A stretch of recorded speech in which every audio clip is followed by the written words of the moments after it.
The fuck? Okay, I thought I started the recording, but it turns out I hadn't. Good thing it was only a few minutes. You missed like 5 minutes. All I did was get Excalibur, contemplated for 1 minute after finding out it did nothing, and then I sold it. It was worth 30,000.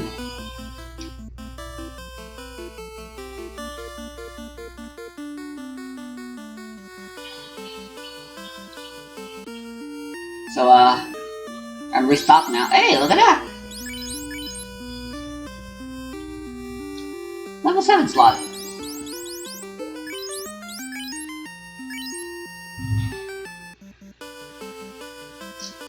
I'm restocked. Let's do this.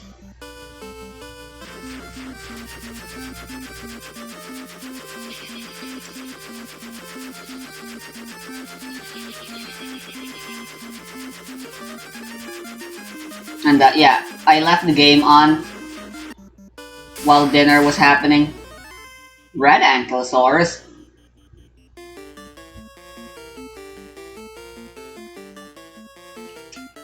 They should still just be weak to...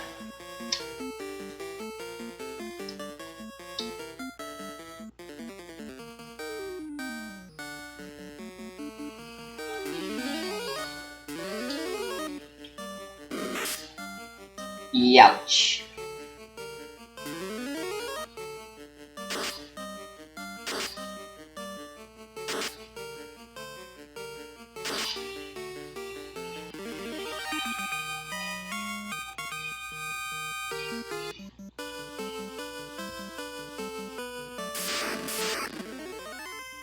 I hate how often I get encounters.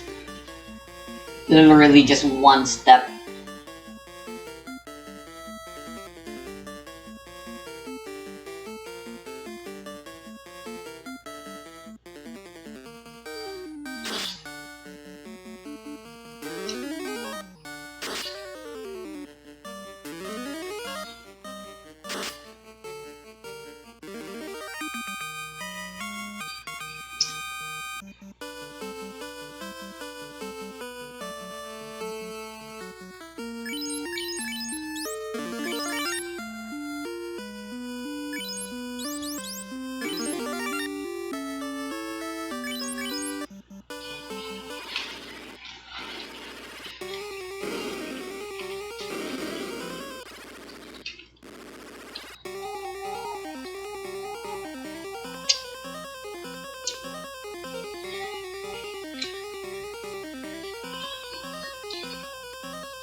There it is again.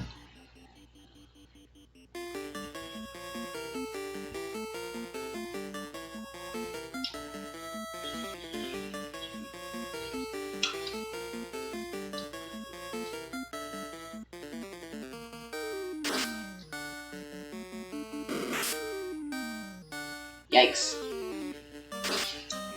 Oh, too late.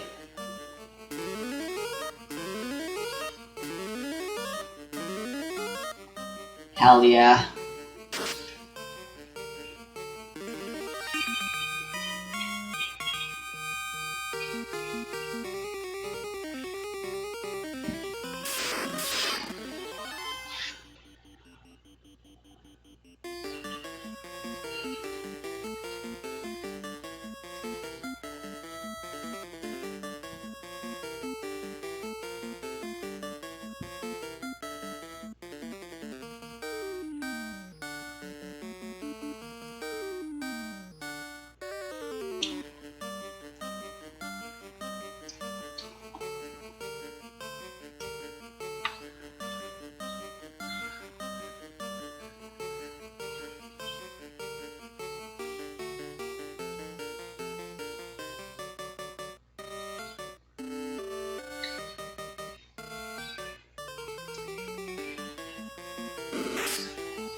week's not over yet, fellas.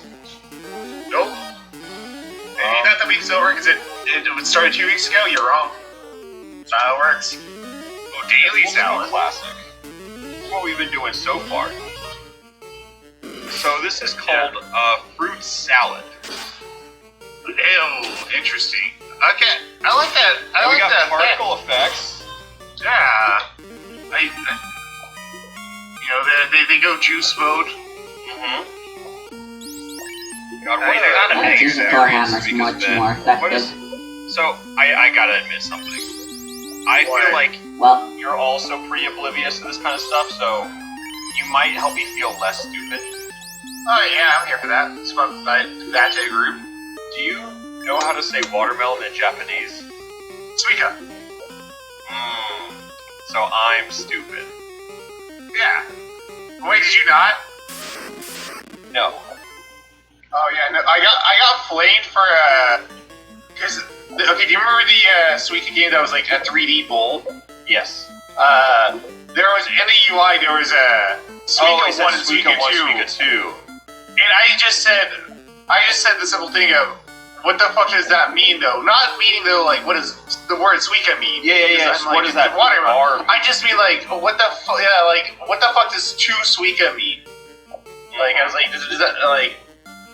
I was just saying weird UI. Yeah. But I had people You represent correcting how me on many that. watermelon you have. Okay. So we are kind of Yeah. equally stupid, though, right?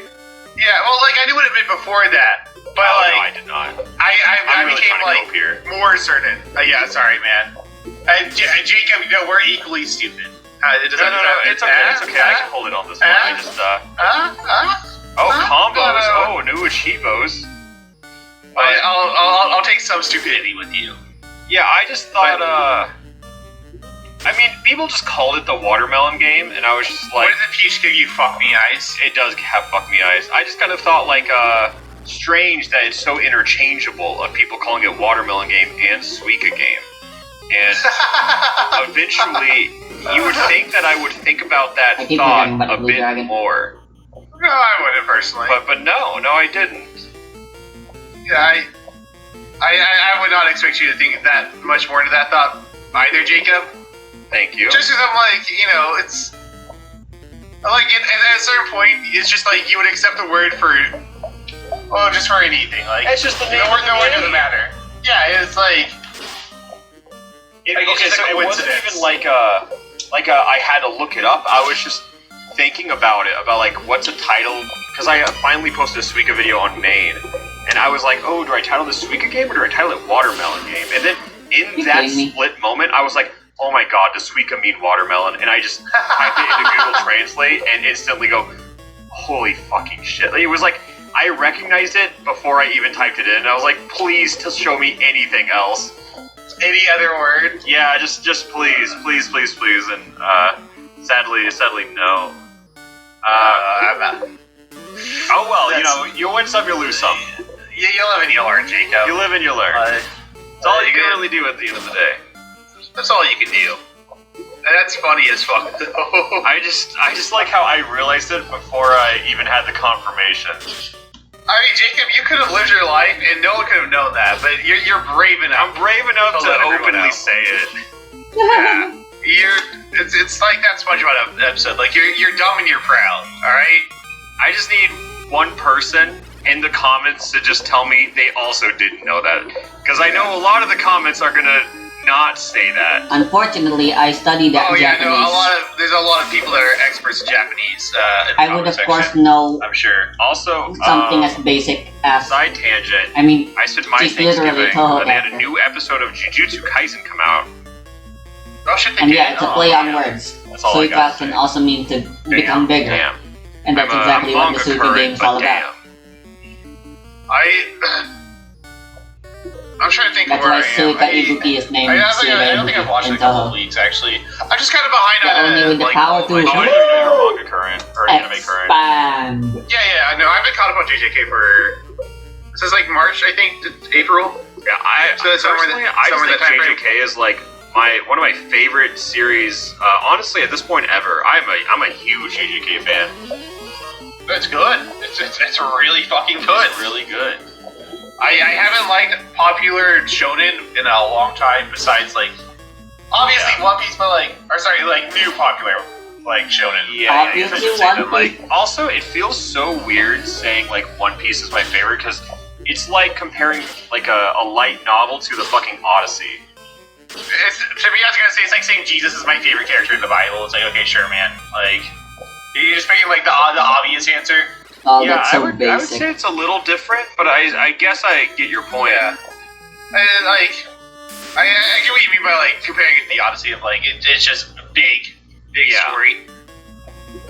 Like, but I don't know. To me, I'm just like I just don't really fall in love with a lot of just shonens.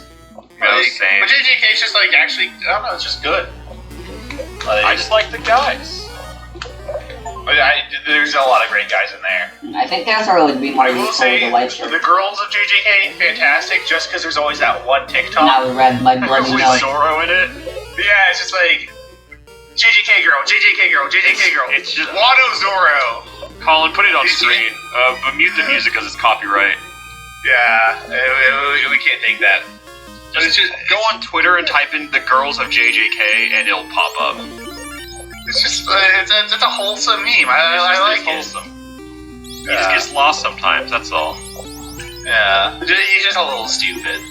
Just a little bit. Yeah, been there. Yeah, no, I don't think so.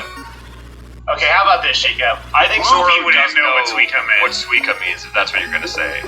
That No, I dude was is like gonna say canonically Luffy. Japanese. You cannot look out No, but over the Luffy, world from though. this window. Luffy does not know what Yes. Suika is. I agree. Oh, so Yeah. that's what this is. We're in Like, I'm fucking, sure we're in Luffy fucking and Chopper, space. like they would love Watermelon Game.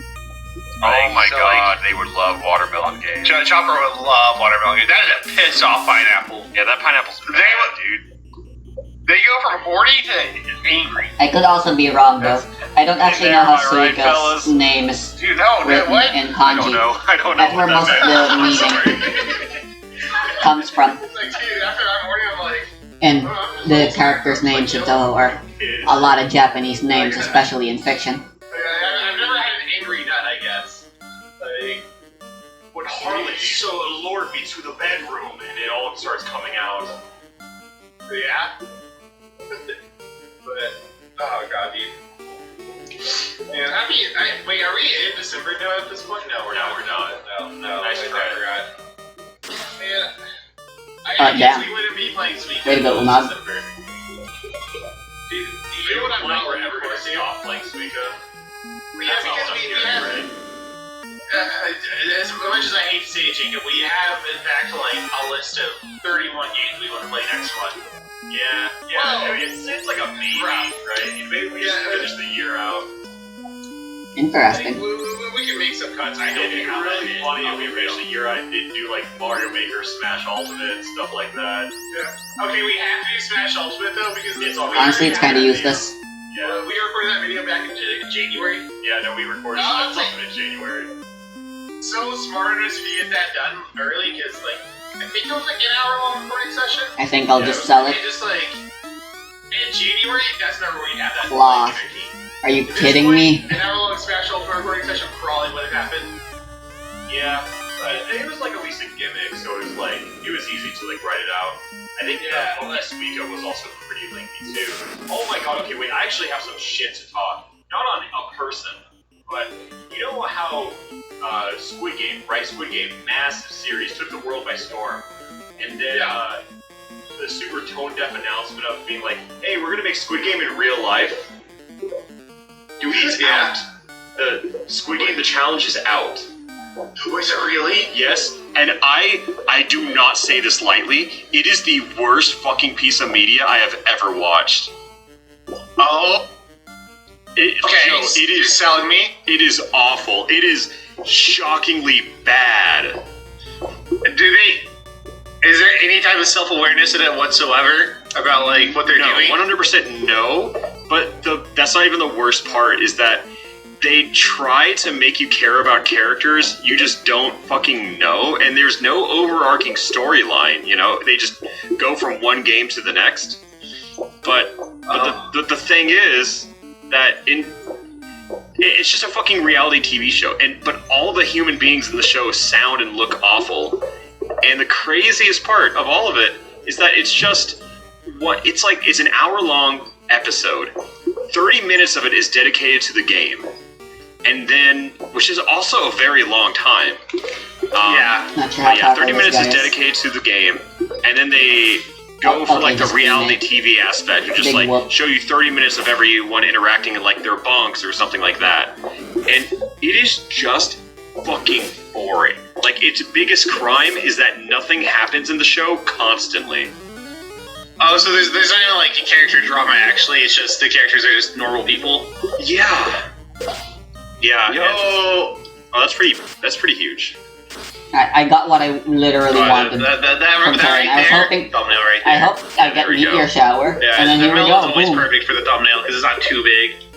But yeah, I really think it is some of the worst.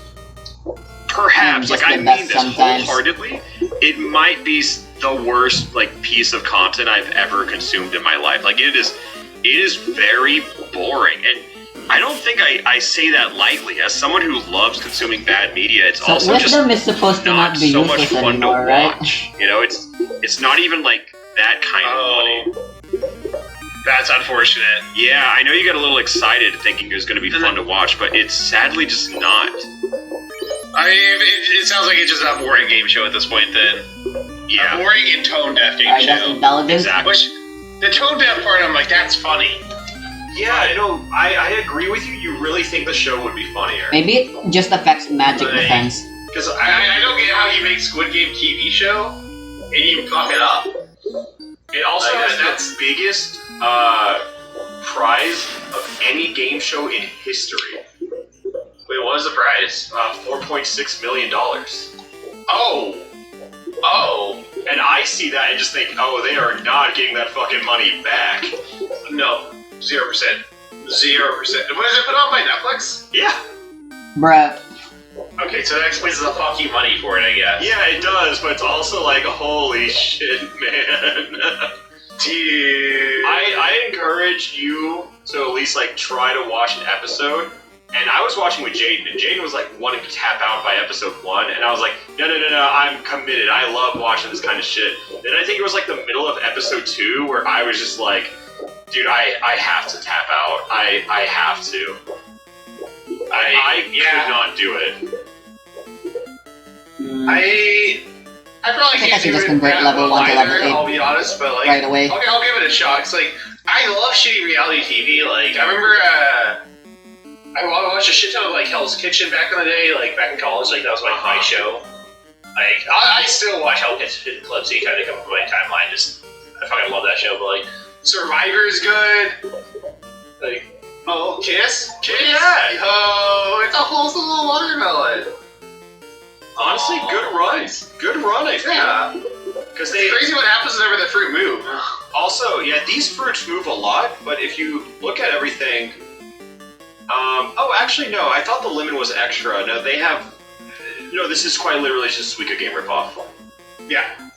Yeah, for some reason I thought that was more impressive than it was, but no, I realized it's, this is just a Suika game. Yeah. I mean, you know what you could do? You could start like comparing, like, you can have like Suika games and then watermelon games. You know, like, No, I do. to me, I'm like, this is a Suika game because it's just straight up copying Suika game. I think whoever made the quote, like, A Suika imitation is the greatest form of flattery, was just some sleazy businessman trying to get I think away there should be a difference between a Suika game and a watermelon and trying to find that Even good though they are the same excuse word. No, I do understand. for all of the Yeah, I was rip-offs trying they to- made to make some What about money. Suika Light, you know what I mean? Suika Light? Like Calico? It's like how we were talking about people... Because honestly, when was the last time you ever saw something Suika, imitate that's what I'm anything saying. for good Wait, fun? are you saying Suika Light? Wait, I can talk to you, Suika then? L-I-T-E. Okay. I mean, Look, we're gatekeeping either way. yeah, either way we can gatekeep. Fuck it. I'm gonna say Suika Light is a thing as well, just to be even more exclusive. But, like, you know, just... I will say the apple holds. I like the fruit faces in this one, except for I guess I can forgive the peach having fuck me eyes. Yeah, Like the lemon, I'm like he's sour. I'm He's just a just little sour upset face. that every other game feels the need to make the peach sexual. I get it, man. I do too. I'm just a little annoyed by it. Yeah, it's It's a Japanese like we joke. get it at this point. I mean, it's not Peach, funny I know even what to I'm the trying to Japanese. say. Don't think I don't, but does it really have to be said? I mean, I will say it's a lot more, what's the word? Not shameful, like, subtle. It's a lot more subtle. It's a lot more subtle than the one with the grapefruit. Yeah, or the eggplant. The eggplant that the eggplant. was like Just- aggressively trying to fuck. Like, really aggressively, man. Like, I would tell HR about the eggplant. I did not like that face. Agreed. They don't really give you. I'm now noticing. I think maybe the reason this game was so smooth was, are grapes the biggest fruit that they give you? No, these are. They give you the tangerines, but they But I don't don't think they give you oranges. oranges. At least I don't think I've seen you get an orange. Yeah, I don't think so either. Yeah. I don't think those peaches are touching. No, they're not No, going they're not. to. They're just gonna tease each other like that. Mm-hmm. But I mean, like, I hate how happy and wholesome the orange is looking, or the tangerine looks between the two sexy peaches. Ooh. Oh, wait. There's. That was not supposed to happen as it did. I did not think that was gonna drop like that. I thought that was No. gonna stay like, propped up. I think the game kind of just This- wants you to get these combos because it feels like Yes, it's a everything is control, prioritized it's a to control drop booth. low. Not in a bad way. No one's just controlling in this a way place. that I've noticed. Yeah, and which is very common in the sweet light genre. I feel like this one's. I like how this one just looks though. Yeah, it's cute. Like, It's better than the rest. Yeah, I can't speak to the mechanics of it at all, or like the actual fruit being moved, but it just looks clean. Like the colors are nice to look at. That's all I can ask for. Also, chains. I kind of like chains for. I like seeing chains. Oh wait, this could actually. Yeah. Oh my god. No, they touched. They 100%. Kiss. Yeah. No, they legit just kissed. They both made a kissy face at each other. I wonder if that increased the effectivity of heal. Honestly, Wait, yeah, no, that's doable. yeah, That's this doable. run has legs once again. The answer is no. Which that's kind of the cool part about Suika is sometimes pieces do just fall how you need them to. Sometimes we're so back, Yeah. Oh, we're back right now. Never mind. No, wait, watch this. Wow. You have 4,000. Okay. Damn. You're getting achievements. Oh, dude, that's another thing that I saw in the comments. That somebody did not like at all. What? When you said that, you told me about that program where you could just cheat to get all the Steam achievements. And somebody was pissed about that. Oh yeah. They're like, oh wait, no, we got orange there. So I guess the orange drop rate is just really low. Oh yeah, I guess you're right. But yeah, no, somebody did not like even the concept of us cheating for a bit. Which I think the client is good because it just reveals the achievements, and I think the other thing, I saw someone else talk about this that I don't think I mentioned. You can also lock achievements from yourself, like you can just re-lock them. And I saw someone talk about how whenever they want to start a new world in Terraria, they just remove all achievements. Oh that's boy, yeah, I should have casted mute. I knew these guys casted Yeah, spells, the but cheating tools don't have to be used for evil. Plus, at the end of the day, it's fucking Steam achievement points. Who gives a shit if your ego needs Yeah, it? dude. That's my thing with cheating in single player games and stuff. I'm like, I don't get why people are upset. Or whenever people are like, oh, this guy's speedrunning using exploits and glitches. I'm like, Yeah. dude, he's just playing in his room alone. Let him fucking be. No one's gonna think less or more of you as a person based on how this person plays a video game. Like, you know, like it's fine. Well, I mean, yeah, you're preaching the choir on this. Yeah. I was just like I remember whenever I worked at the bank, there was this coworker who was he was a jock. We never really got along, and then one day he's like, oh, I love Zelda. I was like, oh shit. I was like, we started talking about Ocarina of Time, because he's like, that's my favorite. I'm like, it's 2014, but sure, man. Yeah, then you got on the topic of speedrunning.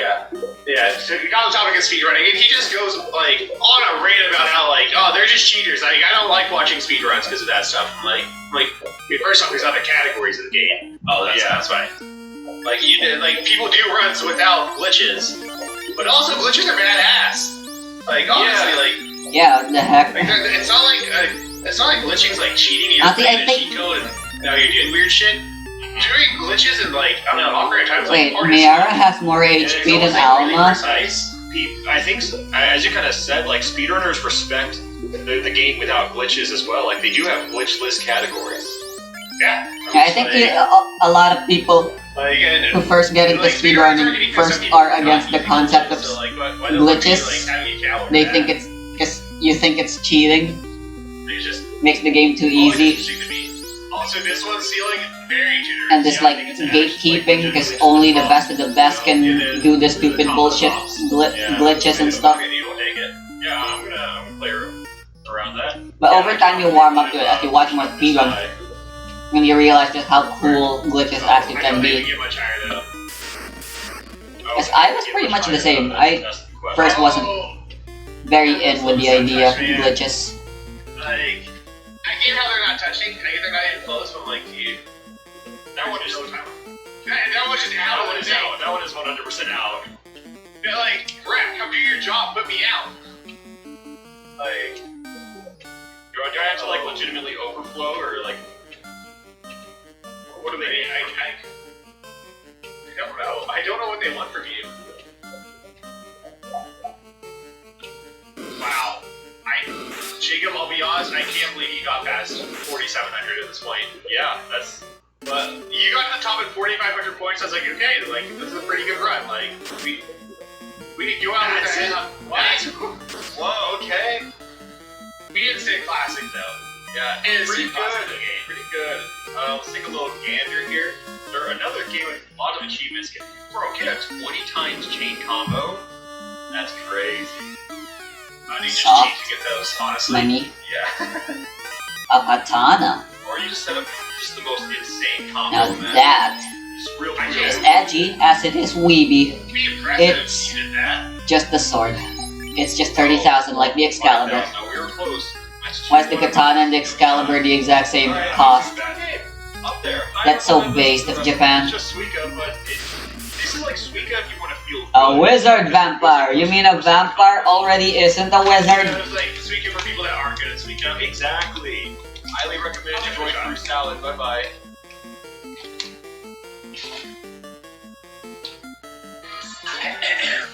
Hello, everyone.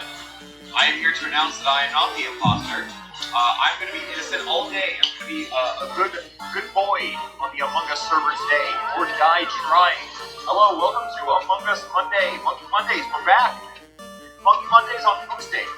As a matter of fact, how's it going? Has anyone played the new Among Us map, or do you not have friends? Is that why you're here? It's okay. If I wasn't a content creator, I wouldn't have people to play the same game.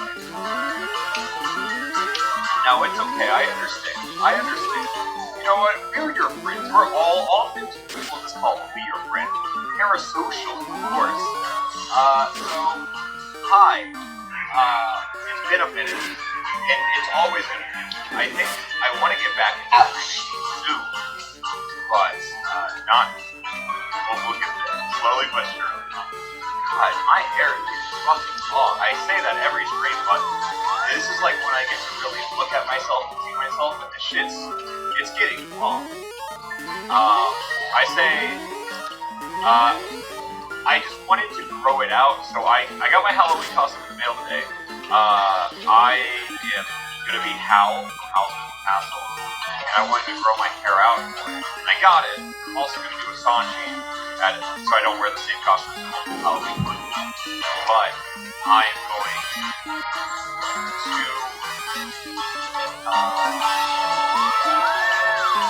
Another pro ring. like my hair, and that's not a good thing.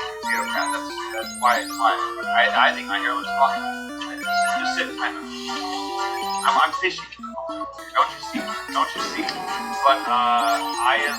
Go cast Float. I like it where it's at right now, and I want to grow it out. But I just realized I haven't casted a single spell from Tales for spell list yet. If I'm gonna keep it after Halloween or put it back to the late mid-season, I don't know. I wish Float lasted a little longer. High flyers, Sanji-san indeed. That is the word. The most frustrating thing about repels are when they're too short. One of the changes I actually agreed with the Action Odyssey mod that I played. I love free. that song. Let's go. The hell is this? Fight Among You. I'm so weak at this slides. Among Us. Shit. Yay! Okay. It looks good again. What the hell is this? Alright, yeah, the Funko. We know. We know. We know about this. It sounds so quiet. That's better. We need to hear the atmosphere.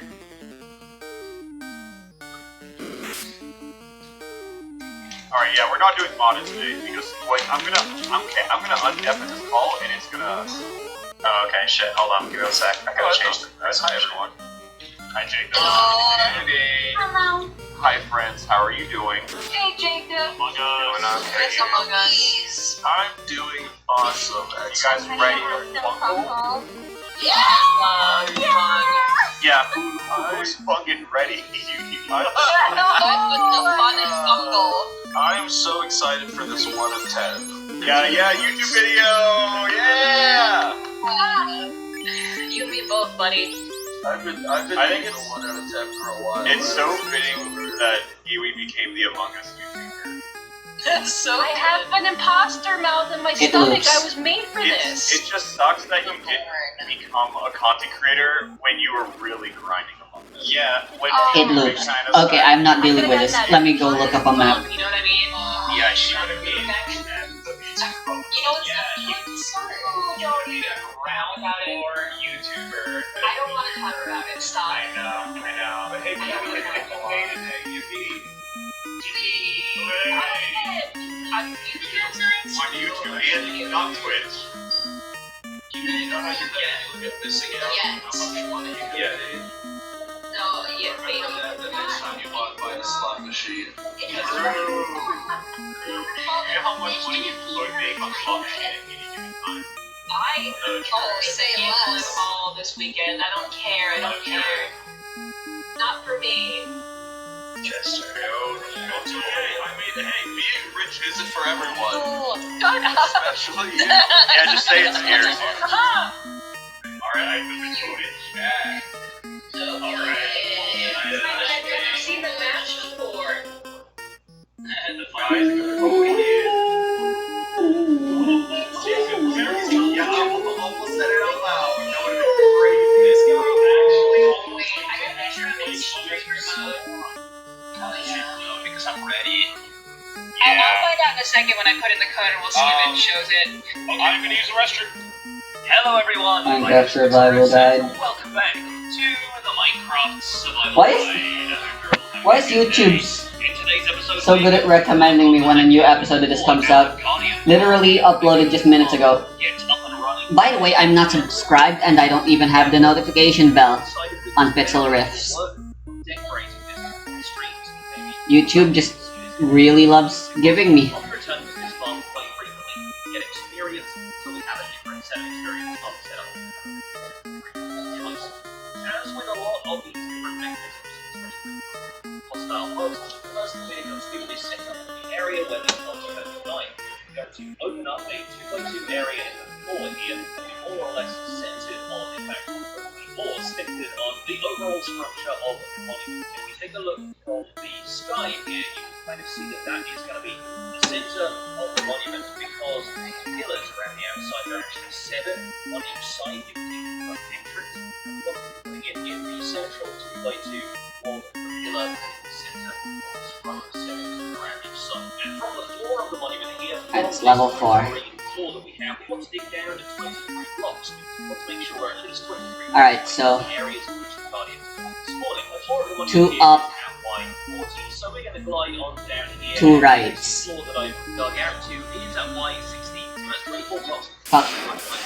Spawning spaces are going to be slightly away from this 2x2 here, diagonally speaking anyway, so there should be plenty of room for targets to spawn without the player interrupting any of the spawning spaces. Now at the bottom of this 2x2 area, we're going to be placing a 2x2 apartment, and conveniently enough, there is some dirt around here.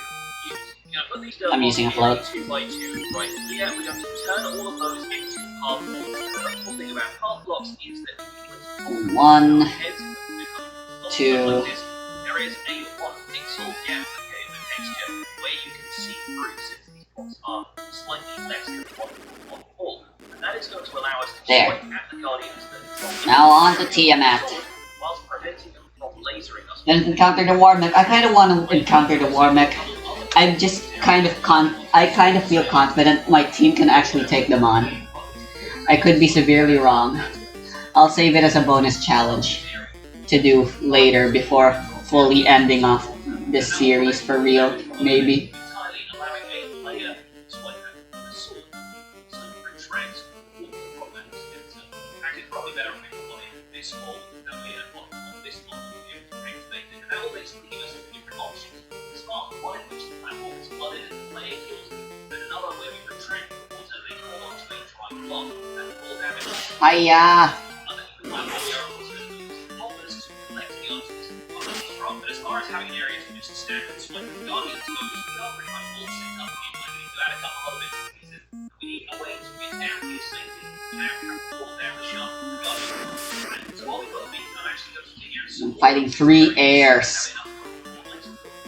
storage and a way for us to get in and out of the storage. That should be about enough to get us started, and on one side we're going to set up a rock chute that's simply going to end up being a force. Place something in this source like a gold block test, for example, and that will allow us to fall into this area and still prevent any fall damage thanks to the and allow us to step out of solid ground. On this side we're going to set a soul sand bubble pod that will propel us back onto the surface, allowing easy access to the farm. Now, you just need to dig there so that there are opening up inside. We're also going to keep the here. You no longer need the effect that I'm actually going to be slightly closer to the area within the scan. Kinda crazy that the magic damage dealers deal less damage than my physicals right now. Well, they still perform better in crowd fights. Umag can obviously do good damage, but only on single targets. When there's crowds, it's much better to just use magic.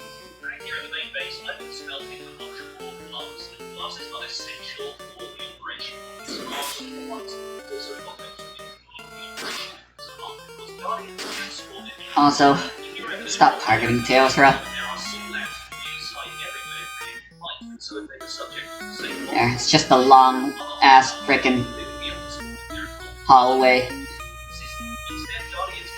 Try to get you to try to weaken you before the actual boss fight.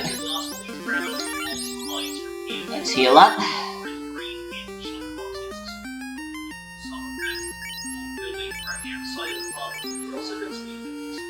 Yep, this should be fine.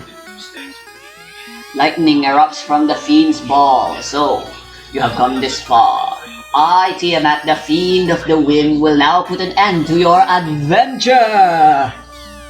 By the way, assuming this is exactly the exact same Tiamat, exactly from the exact Dungeons and Dragons rulebook exactly, then Tiamat's pronouns should be she/her. She is straight up a woman. So go girl, I guess. Well, actually don't go girl. I don't want you to murder me. But I would definitely not be against if you get murdered by us.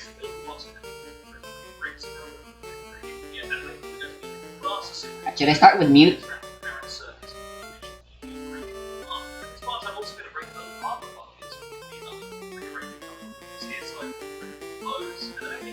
I'll go with mute. Alright, now we've got that tree arrow. I'm going to build up a 3-block wall of bricks around the entrance to this top. And there we're going to add 13 blocks of glass on top of each of these, so the entire thing is 16 blocks high. Once we're about to And then I believe compress time always takes place at the end of the round to make things convenient.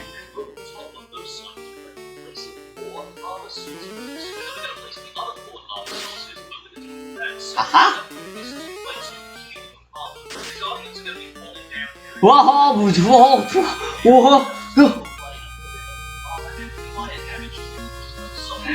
Excuse me? Were those even real numbers I just read?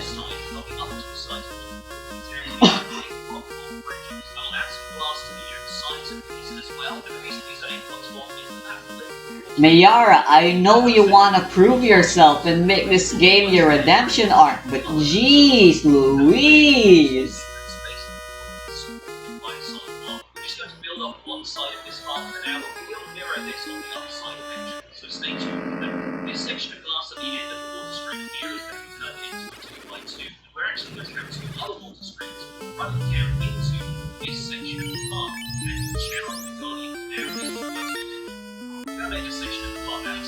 Definitely gonna save.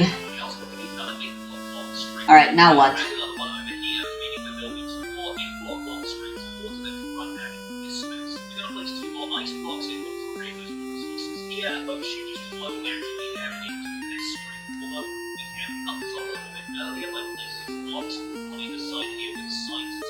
Water is still going to flood down this way, which will direct the Guardians into the neighbouring stream, and that will prevent the Guardians from popping buckets of blood before. Naturally, now we have a bunch of more buckets to be placed with lava sources in there, so I'm going to grab a more bunch of now. Same these water streams here are going to start some glass barriers around them. So on the outside of this brick section, we are actually going to create a wall of glass right up here where the brick platform is, all the way up to the top and this height. This tank is where the Guardians go to spawn, and there's going to be a tank mirror of this sun. Big one of the buildings is off, and once again, this doesn't need to be built fast, but if you kind of can't do this, you will see what's going on inside the farm. So the height of this front wall is going to be 20 blocks long and 18 or 19 blocks high, and it's going to come all the way up to the Prismarine floor of the monument to one block above and this line of Prismarine bricks where we can put in the water stream. So once the Guardians bubble up in the tank, they're going to be directed over into these water streams, flying them into the stream and carrying them down in the area. At this point on, we're going to use the Prismarine bricks to fill out the rest of the tank. Since I don't have a huge amount of glass on me, and this is a pretty large commitment in terms of glass, you can bring in villages or smelting 100%. Once again, the aesthetics of this farm really don't matter a great deal. It's more about what you can do with it. On the front wall of the tank here, we're going to build out Yeah, there's one more magic shop here. May as well go check what they have on sale.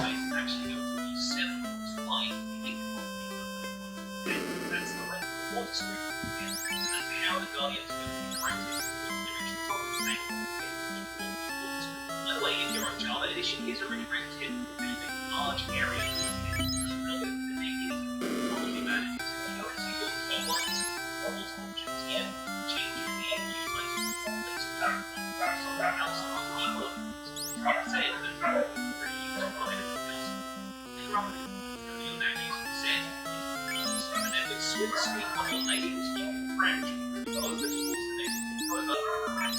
Do you have any slots left for level 8?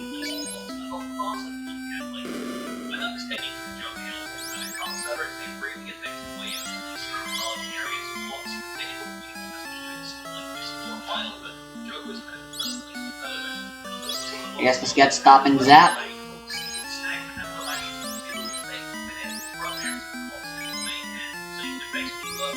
Right, wrong.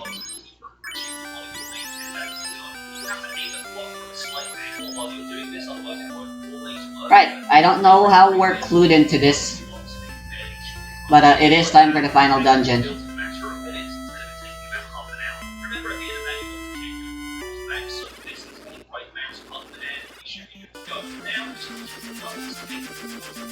Where's the final dungeon, you asked? We pretty much explored the whole world? Well, It is both the most expected and unexpected of places.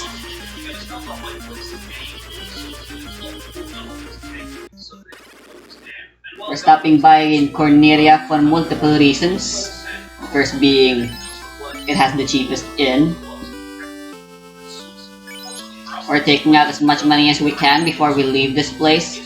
We were pretty much always on the constant brink of debt.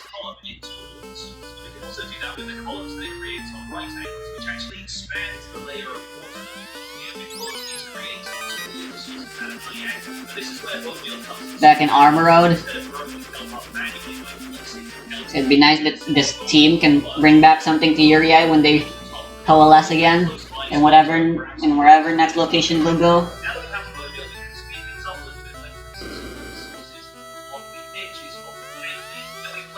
Fiend's powers rooted 2,000 years ago. The real enemy is in that time. Wait, there's 5 bats!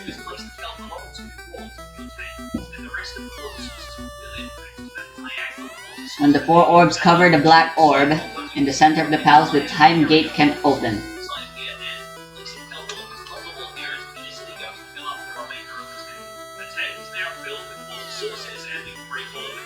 Help! The Fiend's curse turned us into bats. With the orbs shining anew, once again we can speak.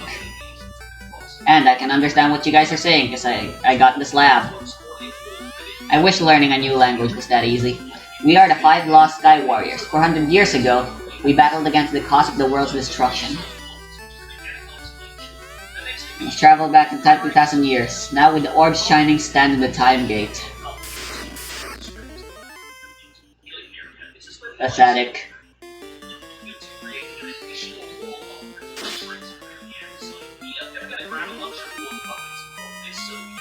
Yep, so we're traveling back in time. And that's where the final dungeon is. 4 orbs now cover the black orb. To take a step forward is to go back 2,000 years in time.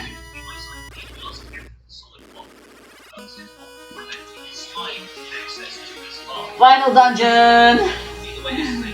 Maybe this is the final part of the series. Potentially. The Temple of Chaos.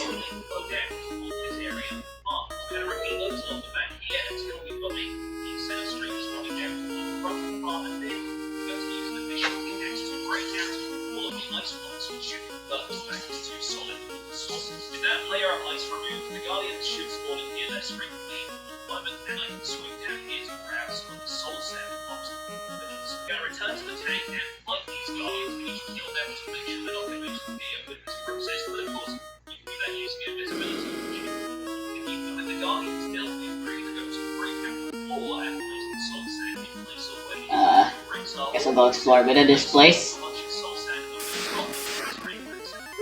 A normal worm.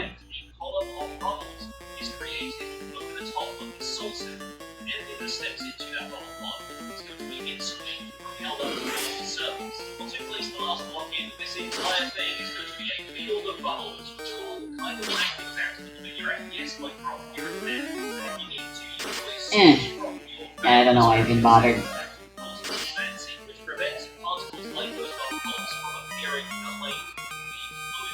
Hey!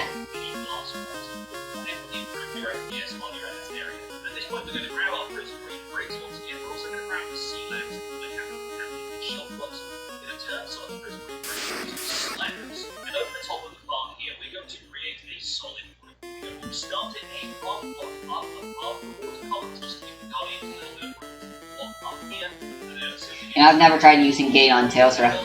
Who knows, maybe her spells become really good at when I use Gate.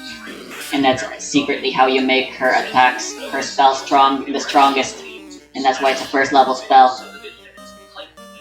Because it's the only way she can do anything good.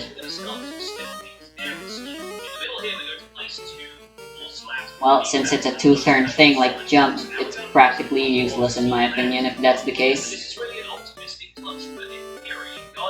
Go!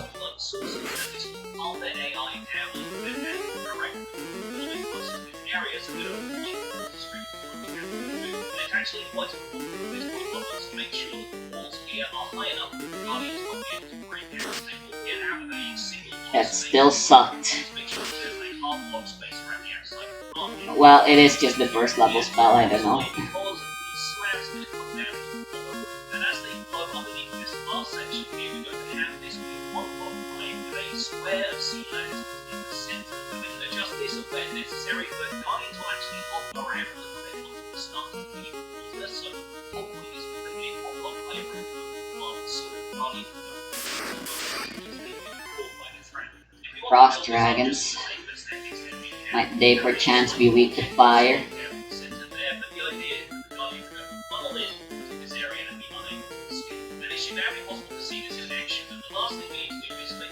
Area above the water tank is completely covered with solid blocks. And to explain why we're doing this, we have to go back to the idea of Guardians spawning in a regular ocean volume. Normally, it's a lot easier for Guardians to spawn in open water because there aren't too many other things getting in the way of areas they could potentially finish. But you'll also find an equal amount of Guardians spawning inside the ocean monument because the game mechanics She deals more damage. Frequently, if there is a solid block between the level that they are spawning and the sky. This allows Guardians to spawn frequently inside and outside of an ocean monument, even though the inside of an ocean monument is a lot more crowded with blocks and other obstacles that might prevent them spawning. And so in this file we take advantage of that by creating a roof of solid blocks which should maximize the spawning rate inside of the tank itself. And now if we step away from this half of the farm, which should be completely functionally complete, you will start to see the effect. It'll ramp up slowly at first as the Guardians take their time to spawn, but eventually in here we should start to see a few Guardians popping out and into the water stream that funnels them down towards this lava source. There we go, here are our first candidates. They're coming on through here, and you should see the rate start to increase slowly as the spawning spaces are detected. They're flopping around a little bit in there as they try to escape the water streams. Once they realise that they've popped out into an empty air block, they will usually try to find water again, but as we can see now, a steady stream of Guardians is making its way into that lava drop, taking a little bit of lava damage as they fall. One or two of them may occasionally flop around and die in the lava, but the rates you get from this farm should hopefully compensate for that. We can head down into our killing area, which will be able to hop on down here, and you should find them all just dying on the palm blocks here, and their drops will be left in this chest, which is happening at a fairly small rate right now, since there's only a few Guardians falling in here, but yeah, every so often you'll notice a bunch of them fall and die, leave their drops, and the drops get carried into the chest by this pad of hoppers, which I've now added an additional two to make sure that everything goes into the chest. We can decorate a little bit more of the surroundings here now that we've got the prismarine bricks down here with us, so I'll place a row of prismarine blocks around the outside there to completely cut off the inside of this, so that we can put a water bucket in the dispenser. Sure, this dungeon's gonna be confusing as all fuck, isn't it? The Guardians Let me should look up fall on that. into this area of flowing water and be pushed into one corner, and you'll actually hear their fire being extinguished since they're on fire from the lava as they drop down into this area. At this point, they've taken enough damage that they should simply be a 1 or 2 swing kill for the player, and since we have sharpness 4 and sweeping edge on this sword, we should be able to take out the Guardians no problem. And from certain angles, they will still be able to see entrance in the right side. Blocks like this and stand against one corner. You won't get any Guardian lasers in your face, and you'll simply be able to stand here attacking the Guardians. We've gained a bit of experience from that, and we picked up a couple of drops just by standing there, but you can fill your inventory with other items if you want all of the drops filtered into the chest. Now this is where the resistance and regeneration effects come in really handy, because every time you hit one of these Guardians with their spikes out, they're going to deal thorns damage back to you. Taking this amount of damage is naturally going to drain your hunger quite quickly, and it would drain our health quite quickly as well if we didn't have the resistance and regeneration effects applied to us. In addition to that, it's also going to take a toll on your armor, because thorns damage will still deplete the durability of your armor. If you've got mending armor, that will obviously repair itself with the amount of XP you're getting, but it does limit the amount of XP that you will actually gather in exchange for killing these mobs. So you may want to set up a chest nearby where you can drop off your armor, making sure that you don't take any more durability damage, and allowing you to acquire as much XP as you possibly can from the Guardians. And just from killing a few Guardians there for a while, we have some prismarine shards, we have some cooked fish from the ones that were dying on fire, but we have some raw cod from the ones that we've just been killing ourselves, and we have a decent, healthy supply of prismarine crystals. As you can see, the farm is now generating a bunch of Guardians, although a few more of them than I expected are getting caught in that lava trap, so we might actually move that a block or two down. That will ensure that the Guardians still take lava damage while falling through but it doesn't slow their momentum of their fall as much, which should mean more Guardians end up passing through and landing in the killing area. We're also going to build this tank once again mirrored on the opposite side, which should allow for more spawning spaces for the Guardians, fewer areas where they get congested, and ultimately more Guardians dropping down into the kill mechanism of the farm. But every so often you'll find this area absolutely fills up with Guardians, and we should just be able to swing our sword a couple of times to kill most, if not all of them, and just like that we're back up to 20 levels, and we have a bunch of extra items waiting for us here in the loot chest. One more thing we probably want to do for this area, we can add in a soul sand block in the corner. You can craft a few fence gates in order to keep the water contained. It is the final dungeon. You want to ensure victory, so should just keep going all out. Bubble column that's going to propel us back up to the surface. Now I'm going to make good on what I said I was going to do and move all Gas lava D. down a block. And frankly, we can even keep those 4 lava Gas, sources up there, gas, just allow I'm them gonna to step walk on the lower gas. signs here. Yeah, it's probably doing less damage to sorry. them on the way down, and occasionally one still gets caught in there thanks to the fact they're trying to pathfind to a water block, I believe. But I think that drop should allow them a little bit more momentum, and the flowing lava should hopefully push them downwards a little bit. So I think overall we'll end up with fewer Guardians trapped in there as a result, and there seem to be plenty down here already. I think one of the main things we can do to improve the rates of the farm here, though, is to prevent the Guardians from hopping around quite so much at this entrance to the tube, so we can always extend the slabs downwards a little bit, although we do need to make sure we're not blocking off the Guardians who are coming in from the centre of this water stream, so we'll just do this on half of the blocks if we can. You know what, yeah, that seems to be working a lot better. I'm seeing a lot less jumping around at the point where they meet in the centre of those water streams. They do still fight for space a little bit, and we still do get the occasional lively one falling through the lava here, but once we've got the other half of this farm, the rates should make up for any of those little technical pitches, and we should have plenty of Guardians on their way through here. Hey folks, welcome back. So, a few hours later, we have completed the other side of the farm, and a bunch of work has been done further down as well. We'll get to that in just a second. We'll basically do more or less a tour of the farm as it exists right now. But there's still a little bit of stuff to be done around the edges. As you can see, I have now drained the water out from underneath the legs of the monument, and there wasn't really any on the other side here because that's resting on top of a bed of stone and gravel, and basically anywhere I dig down in all of this platform, I just dig down into stone instead of open areas of water, which is good. It represents a spawning opportunity for Guardians, so it's not like it's reducing the rate of the farm, but the rates of the farm are really dictated by the amount of other open spaces and dark areas nearby where mobs in general can spawn. I believe Guardians should now be part of the same hostile mob count as every other hostile mob. We're just creating a lot of spaces where it's very convenient for them to spawn. So as you can see from the amount of Guardians we've seen walking through there already, the rates on this farm are already good. I would like to turn this entire thing into some sort of landmark. Like, I don't necessarily need to keep the rest of this prismarine platform now, but I would like to because it sort of signifies that there was a structure here beforehand, and I like the fact that it's propped up on all of these legs. But I'm not certain what I want to do with this platform area, and around so that's what it feels like, huh? The terrain is very uneven right now. When the monument generated it, has actually cut into the surface. Dragons are dragons. The materials that are down They are no match for Umag. Because monuments, from what I recall, actually all generate at the same height. They generate in a deep ocean biomes. This is a deep ocean biome, but those can vary in terms of money. On the seafloor. And so I'm not certain what I want to do with this area. If I want to flatten the entire thing out and make it look very geometrical, if I want to sculpt it into some other sort of landscape and make it feel more natural, I'd like being able to see out into the ocean beyond this, but I'm not certain how I want to blend this structure with the outside, or if I want it to feel like it's a completely separate thing and have it look very man-made. So I'm still trying to figure that out, but of course you can weigh in on that in the comments as well. Which of those would you prefer so there's like to see? Are you interested in this bunch of pillars, industrial? Would you like it to look and there's more 2 organic? squares. I think to be planned out, or do you like the fact that Yeah, I'm on the there's 3rd floor. in here?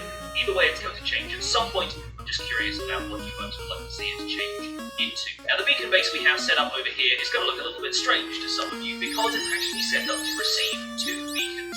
You can overlap the materials used to create a beacon base so that you can just add a layer of blocks onto one side and pop another beacon up there on the top, and both beacons supported by this base get the full tier 4 effect. And so what we're actually planning on doing with this later is setting one of them to resistance and the other one to strength and regeneration, since that will give us the tier 2 resistance effect, giving us slightly better defense against the Guardian's Thorns, and will still allow us to have regeneration, where the maximum effect you can get from a beacon is regen 1. Will also allow us to get strength into the mix as well, and deal more damage to the Guardians, killing them slightly faster. Unfortunately for me right now, I've only fought the Wither once, and I only have one beacon, so in future we'll do another episode in which we fight the Wither multiple times, kind of similar to the Ocean Monument raiding episode we did the other day, in which we fight the Wither in a variety of different settings. Since we fought it on the surface the first time we did the fight, but I think we can explore a few ways to kind of cheese the Wither and make the fight a little bit easier for us, even though it's already relatively easy compared to the fights they do on Bedrock Edition. Now here in the center, I've set up a platform of Dark Prismarine to bring both the water column and the water drop up here to the surface, so that I'm not having to dig around in all of these gravelly hills for exactly where the drop is. So we can just fall on down here onto a chest, like I said, so we can simply walk off of that instead of having to jump and kind of wade out of the water source block that was there before. But inside here, I've been doing a bit of decorating. I'm still not sure what I want to do with the ceiling, so we're going to work on that a little bit more in the future. And the overall aesthetics of the farm are potentially going to feed into that. But down here we have a room bordered with the Dark Prismarine block. We got a decent amount of that from taking down the monument itself, and we're now I'm gonna jump. a bit more of it, combining black dye with Prismarine shards. We have this kind of 3-color pattern going on, the granite on the bottom and andesite on the top. And people on my stream were saying that the granite kind of matches up with the skin color of salmon. Maybe the grey is kind of like cod, although maybe sandstone would be slightly closer to the cod texture. And we have a great deal of raw and cooked cod in here now, thanks to the fact that the Guardians, as they fall, are cooking in the lava and dropping cooked cod. I didn't mean to fight. But as you Whatever. can see, this side of the room is already set up for content storage, which I didn't want to do on camera because you guys have seen these storage. Wow, okay. Already go back and watch the episode on auto-sorted storage if you have not. But this is fairly simple because the majority of the drops we're going to be getting from this Guardian farm are Prismarine shards. So the first 3 chests in this row are set up to receive Prismarine shards, and they just have stone blocks in there as the filter material renamed. Right, so The next one over is Prismarine crystals. Since these are only required to craft 1 block, which is the Sea Lantern, we're not going to be using them as frequently as Prismarine shards, which I used to craft the next the levels Sea are Lantern, themed. Dark Prismarine, and the 2 types of Prismarine bricks. So plenty of uses for those. Not as many uses. I don't for think the crystals, so environment will change. a single row of those in a single filter. Then the next 2 chests over are for the cod, since we'll be getting a large amount of that. You get almost as much cod as you do Prismarine shards from this farm, so it's kind of ridiculous. And the raw cod is worth saving because we can trade that to fishermen villages and use that in the near future for emerald trade at a very, very good rate. We also Oh, look have at that. cooked cod in here, which you can of course use as a They all so shine in their don't have own decent little supply of way. something else, but keeping that around can be useful in other ways, and fish is also something you feed to cats in order to tame them. It's a lot of Having moolah. fish for that is also a good idea.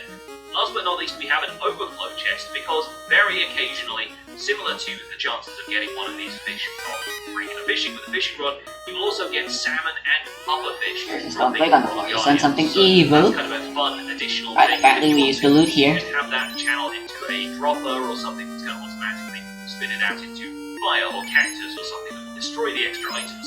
You can also have that set up so that... So that's what the loot was for. We've just been carrying it around. Prismarine shards and crystals It was fine. It finally fulfilled its purpose. and disposed of. But in my case, I decided to make this room symmetrical, since I already liked the layout of it with the Guardian farm spot in the center. I decided to create a storage area over here, and as we create a bunch of these drops, we're going to be crafting them into the different resource blocks and storing them here, allowing us to take them back to our storage room whenever we want to. So this one here can be for the regular raw Prismarine, this one can have Prismarine bricks, Sea Lanterns in the next one, Dark Prismarine in the next one over, and we'll store some additional fish in the next 2 chests as well. We got a crafting table set up in the center, and in future, when 1.21 arrives to Minecraft, we can add in the crafter to this setup, and that will be able to automatically craft Prismarine shards into the different types of blocks. We'll be I don't able to recognize combine them this in floor. different orders with the Prismarine crystals in order to make Sea Lanterns automatically, and Zombie we can do a bunch of dragons. different stuff with this. Dragons are dragons. At some point in the future. But from what you've seen of the farm already, it operates pretty much exactly the same. I did a little bit of decoration here, but I have not changed the functionality of the farm in the slightest. We've just added a second module over to one side. And the main thing about using these Guardian farms is it's worth being patient when you're letting the Guardians build up in here. Naturally, they're going to be dying on impact until you switch on that water, and after a while, enough Guardians will build up in here that you can take a couple of swings and be killing 20 or 30 of them at a time. And it is honestly worth waiting for that, because if you're killing every Guardian that comes down here individually, you're obviously building up a lot of Thorns damage to both yourself and your armor, and that means you have to make sure that you stop them heal regularly, or your armor is going to absorb a lot of the experience that is otherwise going to build up on your experience. I really don't care about loot at this point. I started this episode with 7 levels because I was still trying to get all that matters is getting the job done. With, and I've now already got back up to 40 levels just over the course of using this farm a couple of times and decorating the exterior of it. But the water source in here will actually push the Guardians over into this corner, and once they start to take damage on their own, you know that they are entity cramming. That means there are going to be at least 24 of them on one block. You can step in here and you can start to swing at them with your swords. You'll be able to drop a bunch of them after just 2 or 3 swings, and naturally the drops have gone into my inventory because I had plenty of space left in here. But we can always add these to the hopper line on one side so they all get through to the chests, and for the next swings I'm going to fill up my inventory with I'll be right back, I need just to water. make sure that the drops all end up going into the hoppers instead of being caught in my inventory. And pound for pound, XP for XP, Guardian farms are one of the more effective sources of experience. From what I understand, the most optimized Guardian farm designs can get you more experience than even zombie piglin farms and enderman farms, which are the other 2 things that I would definitely rely on as an end-game source of experience. The major drawback, of course, is that Guardian Thorns effect. So, some people may prefer to set up a zombie piglin farm or an enderman farm, simply because those 2 aren't nearly as troublesome when it comes to damaging your armor and having to set up all of these regeneration and resistance effects to resist the damage that you will take using the farm on its own. When it comes to avoiding that Thorns effect, however, you do have another option, and it is not, as some people might have suspected, using an armor stand in order to redirect your attacks from the armor stand to the nearby Guardians. This is a common technique when you might come into contact with armored mobs that might have thorns as part of an enchanted armor set, but unfortunately, it simply doesn't work that way with Guardians. Something about the fact that Guardians have thorns as a native ability overrides the usual workaround of using an armor stand and directing all your attacks towards that, while the sweeping edge effect deals with the other mobs. It will still kill the Guardians, but you'll still take Thorns damage. Instead, what you might want to consider is using Splash Potions of Harming, which can kill the Guardians in much the same way as using a Splash Potion of Harming than the other mob will. Simply stand a reasonable distance away so you don't risk splashing yourself, and throw it in there. Obviously, it's not going to affect all of the Guardians all of the time, because some of the Guardians may have dropped in since you last threw a Splash Potion of Harming, and naturally this is a fairly expensive way of dealing with the Guardians compared to just standing there and swiping at them with your sword. But it is still going to count as a player kill, you're still going to receive the experience, and it's a way of getting around the Thorns effect if you really don't like that. In future, we will look at auto potion brewing modules that you can set up somewhere conveniently nearby, and you just be able to snag a bunch of potions out of a chest and have them prepared to throw at the Guardians. Honestly though, I think it's better to just tuck a couple of blocks behind you so you don't get knocked back by the Thorns effect, and just take your lumps as you rack up all of this XP and look forward to receiving those drops. But folks, that right there is our Guardian farm, and you might notice this one's a little bit smaller than in the previous season, and frankly, that hasn't really affected the rates a great deal in my experience. Creating more spawning spaces for Guardians is one thing, but frankly, this farm spawns them frequently enough that adding additional materials and additional build time to the project simply didn't feel necessary. We will continue to work on the decoration a little bit, but so far I like its elegance, and hopefully we'll come up with some more cool stuff to do together around the outside. But that's where we're going to leave it for this episode. Thank you so much for watching the Minecraft Survival Guide. My name has been Pixelworks. Don't forget to leave a like on this video if you enjoyed it, subscribe if you want to see more, and I'll see you folks soon. Take care. Bye for now.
Oh, look at this.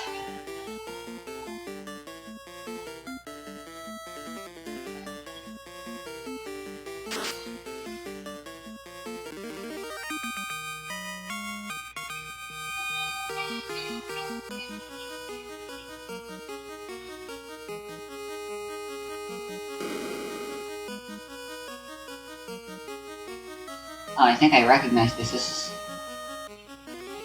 level 2.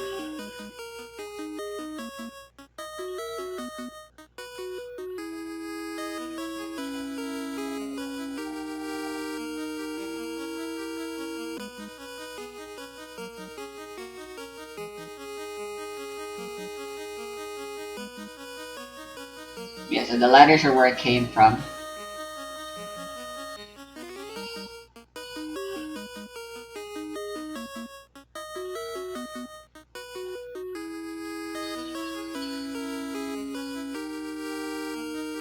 I'm pretty sure. I don't remember. Whoa. Chimera. Now let's fight him.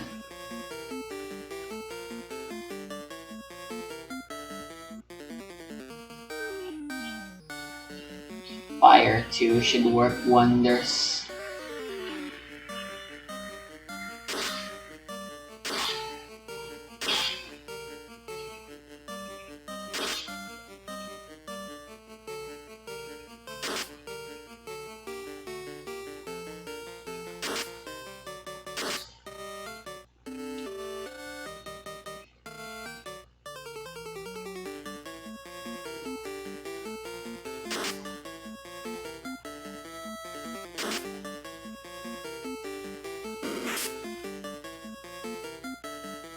They're not that strong.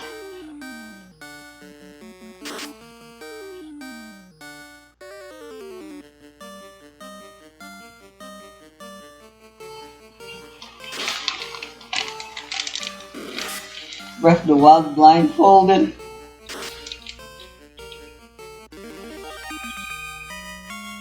The Wilds, take it away.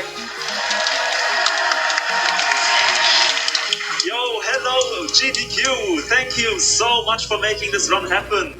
I heard that the White Cat incentive has won. This is this wonderful blindfold right here. It is super cute. Thank you for that. And yeah, quick remarks before I start now. I'm gonna not have audio from the commentators or from anyone really. I have direct game feed. This is the microphone from my commentator. I will give that back in 1 second, so I can focus on the game. I have like double headphones to have like soundproof everything. I'm just like isolated here doing my thing. But yeah, can I get some hype for Blindfolded Breath of the Wild? How do I get to the final floor? Alright, I'm gonna set up and then we can start. Alright, so as Bubzia does that, we'll introduce ourselves as the commentators. So first of all, I am Mitris. You might have seen me just do an Elden Ring run. Maybe you saw the blindfolded Malika? Maybe? Yeah. And so I'm going to be commentating for Bubzia here. And then as well we have... Hi there, I am Metroid Master. You might have seen me yesterday doing the X-Men Arcade 1 credit clear attempt with Elrock617. 1cc, nice. I also know a little bit of Breath of the Wild tech, as was taught to me by Bubzia, so thank you very much. I'm very honored that you had me on commentary. I also used to run Ocarina of Time, do plenty of randomizers for that. So I am absolutely excited for this Breath of the Wild blindfolded run, and then we also have I can understand doing something like over with us on Punch Out, maybe Undertale blindfolded, but Zelda. Hey, I'm Crystal Saber, or just Saber, and I currently hold the 80% world record blindfolded for Breath of the Wild. I run Celeste and other Zelda games blindfolded, so I'll be helping out giving good commentary on any details for tonight's run from Bubsy here.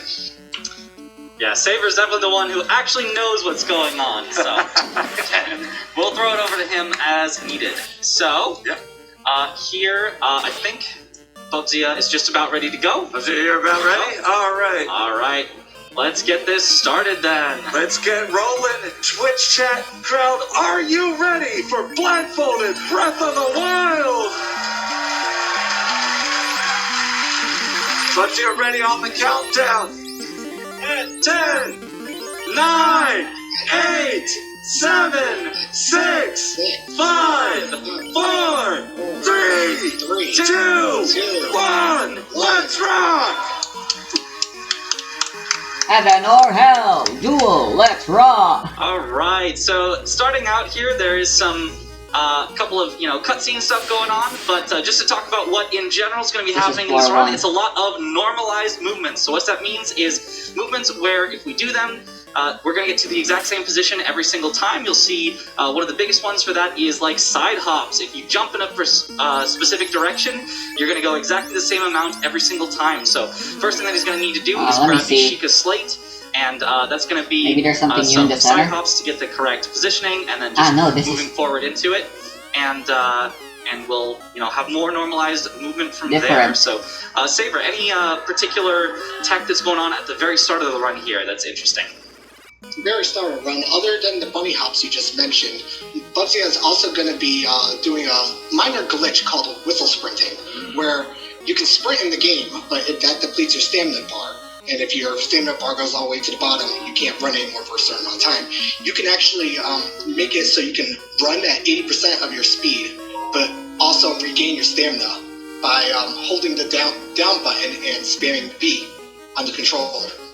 But also, one thing to note is, for this specific run, Bubsy is using a very special controller, it is the 8-bit do light controller on I don't know where we are. 1.03, which basically, instead of having a control stick, he has a D-pad to move. So he's able to run, for instance, we're in the Earth floor. straight forward or diagonally or in any direction he chooses. And he's going to be utilizing that a lot during this run.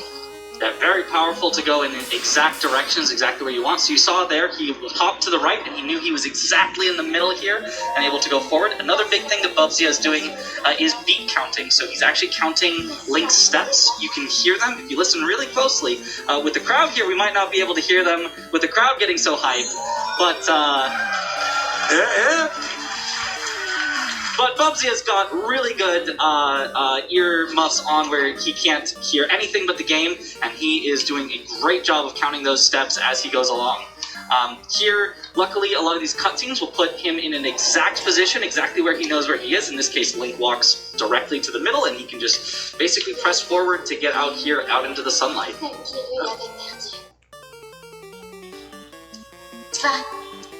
Well, as soon as Zelda finishes talking. He's running this in, I believe this is French, because it just happens to be the fastest, happens to have sort of the shortest cutscenes going on, so just a little bit faster. But yeah, here he can basically just go up, count some steps, and end up out in the bright sunlight. And listen to this beautiful, beautiful slow is not that big of a deal.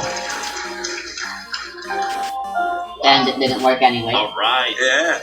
From here, you're going to see a lot of similar movement to what you would see in a regular Breath of the Wild speedrun. He's going to be grabbing an axe that he's going to need for later. He's going to be grabbing some food that he's able to cook, and all of this as he starts to make his way through the Great Plateau. I haven't finished my first order of business Breath of is the Wild. going to be to find the Great Tower. That's going to be a great spot to orient I yourself. want to go back to and also it's continue going to doing activate the shrines that you need 100% in order Let's to Play get the important powers now. that you get as Link here. He's doing a bit of a safety save. This one Oh my God, this is is annoying. basically just because we know exactly where we are right now, and he has to go a really, really long way counting footsteps. How so far are we if from anything leveling goes up? wrong, he wants to have that backup close. save where Alright, he knows fine. exactly where it is. Yep. While we're doing this trick, this might be a great time for some extra donations. Oh, you got it. We have a $2,000 donation from Brent saying, "Yes, chef." Yes, chef. Alright, so Bubsy here has picked up an axe. We'll be able to use this axe for a multitude of different things, including some normalized movement. Also getting set up for some transportation stuff that we'll be seeing a little bit later after we have gotten to the Great Tower. And now Zelda's going to talk to us and tell us that we can use the Sheikah Slate as a map. Ah, who knew? I'm sorry, Carte de la Tablet Sheikah. Ah, of course, I do that. Another thing that can happen is Bubsy is actually listening for the footsteps. As he goes over certain paths, he can hear the different sounds that the footsteps are making, and that can help him to make some little adjustments if he's a little bit off. For example, he climbed over that rock there, and the footsteps got staggered, so he knew that he was climbing over that particular rock. Here, he's doing the same thing, grabbing these arrows. He's counting how many? 3, 4... 4, so based on that, he knows that's a pretty good number. He can just keep going straight, he doesn't have to make any adjustments, and he should end up right where he wants to. Oh, please, yes, oh, yes!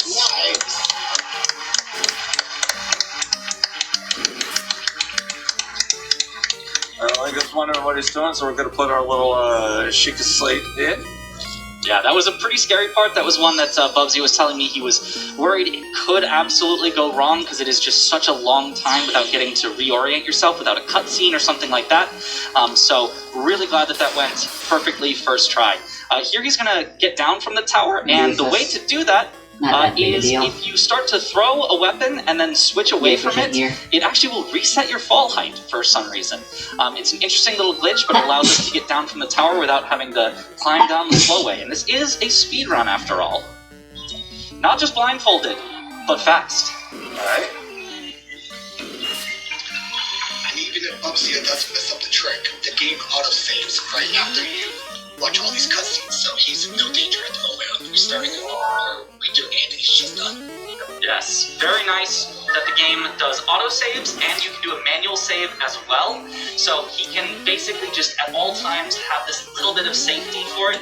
It's what makes Breath of the Wild one of the best blindfolded speed games out there, is just because you have all these different options to make sure that you're good. Here he's counting.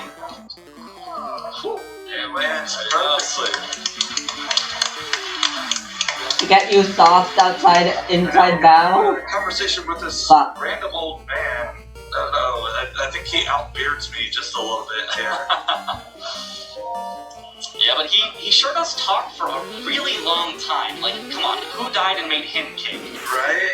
I think he's talking about something about a paraglider, maybe? Like he has. Like he just somehow has a paraglider for us. Yeah, sure. Man, it looks fancy. I want one if he asks. Yeah, I'd take one. Wouldn't want a paraglider. But before he'll give it to us, we do have to go to some shrines around here. So getting to those shrines is going to take a lot more of that normalized movement.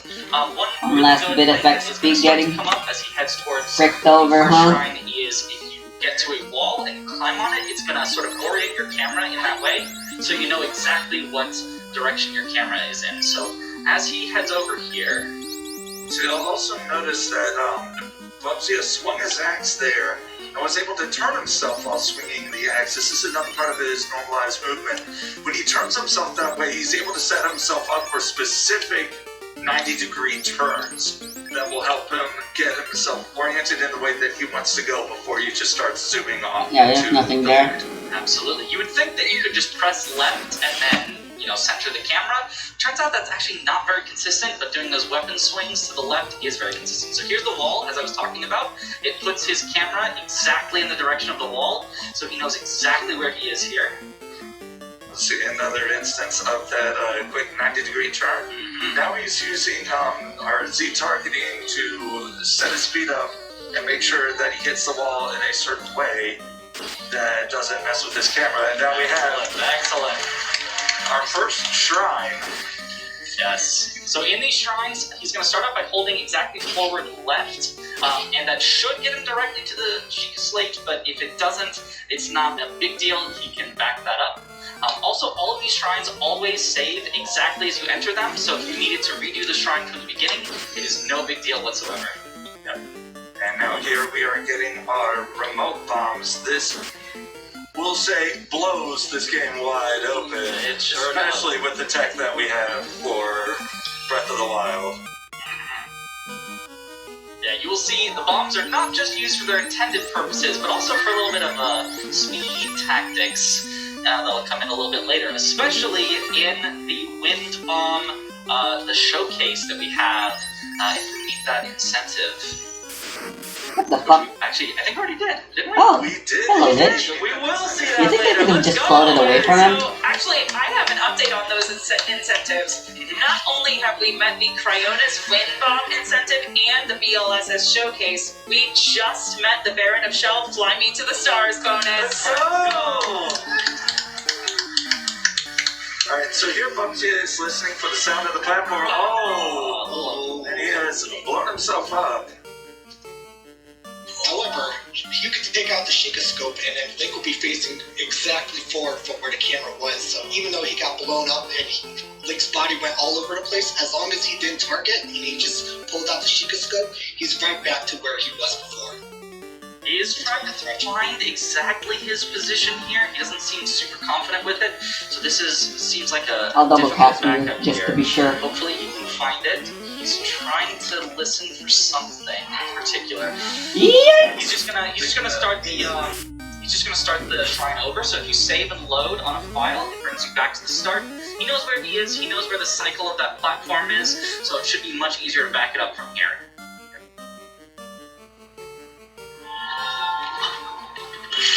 And we don't have Yeah, to do when starting the bomb shrine, basically there's a platform that's moving ahead of where Link is currently. What Bubsy was trying to do was he was trying to catch the first platform cycle so that he could jump onto it, immediately turn to the right, and throw a bomb to destroy the wall. It's only destroyable by bombs on his right side. He was trying to be quick with the speech match. But here he's going to keep it safe. He's going to just blow up that bomb. Normally wait for the platform. Okay. When he hears I that, could have used Agras. he knows he's good. So now he's just listening. So when the platform gets louder, he's gonna jump to Whatever. No way I'm doing this with one of my party members dead. No way. I refuse. Alright, here we go. We're not quite done yet. Almost there. You see, he's doing these specific side hops to position himself just right to where he wants to be. Now we have a slight bit of RNG with explosives. We have one. He did not get this one, so he's gonna hear it hit the wall, and he knows it's too close. He jumps off, blows it up. Gets it. There we go. He's gonna hop a little bit, do a couple more side hops here, and it should Whatever, we got position this. him just right. Oh, And excellent. a completed shrine. Well done. Alright. As we have these cutscenes at the end of shrines, he's gonna always, I believe it is, skip the first cutscene, but then the second cutscene, let it play out for a little bit. And this is due to a weird quirk with the loading of Breath of the Wild, where if you skip right away, it will basically not have loaded anything.